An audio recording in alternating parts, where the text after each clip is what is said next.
Congressman Greg Steube joins me. Good evening, sir. And your district was particularly hard hit. What can you tell me about your district?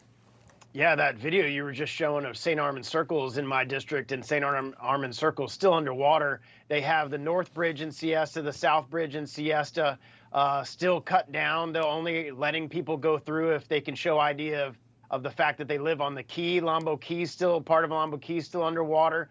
St. Armand's is those businesses that you're looking at right there are closed indefinitely. There's still 2 to 3 feet of water there. The last time I talked to the chief of police for that area, and it's going to be a while for these businesses and these communities to come back. All of the coastal communities in my district, the barrier islands in my district, all had 5 to 7 feet of storm surge, and you can see how far in that went inland, not just the people with houses on the coastline, but significantly into the barrier islands. So it's going to take a long time for us to dry out and to rebuild. You know, the wind, everyone thinks about the wind, but it really is the storm surge in the water that is particularly destructive in all these hurricanes. There were evacuation notices. Did you have the sense that people in your district heeded those warnings, or are people still in their homes?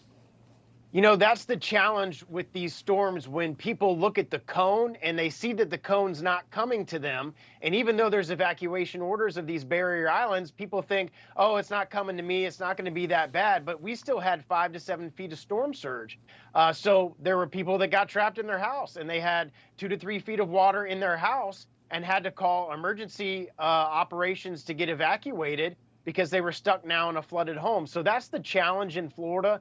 A lot of people look at the cone and they don't think that if they're not in the cone, they don't think that they need to evacuate. It's not going to be that bad. But the way that the storm was spinning and how big it was, basically everywhere on the west coast of Florida saw that storm surge all the way up. Tampa Bay got like 8 to 10 feet of storm surge in downtown Tampa Bay. There were homes in South Tampa that were flooded. You have to heed the warnings of local government, because then that local government officer is going to have to go out and rescue you if you're stuck there. So I would say most people in the cone listen to those evacuation orders, but it's people outside the cone that think they're going to be okay, and a 5 to foot storm surge isn't going to bother them. They end up getting flooded in their house. Has FEMA, the federal emergency, have they responded? I mean, are they helpful coordinating with the state of Florida? They have, but the challenge is now all the members of the congressional delegation in Florida are requesting Joe Biden to issue that specific disaster relief for the individual assistance. That hasn't been ordered yet by the White House, which will allow every individual affected by the natural disaster, which my entire district was in it, be able to get individual FEMA assistance, which is so critical. You know, some people may have insurance, some people may not, and getting that individual assistance from FEMA, you have to get that order from the White House for us to be able to have our constituents to be able to reach out to our office and file cases with FEMA. So we're still waiting from that declaration from the White House.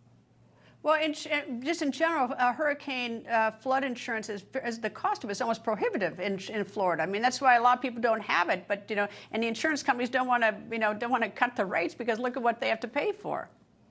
Well, on top of that, we just had Hurricane Debbie a couple months ago in my district, and I had entire neighborhoods that were flooded.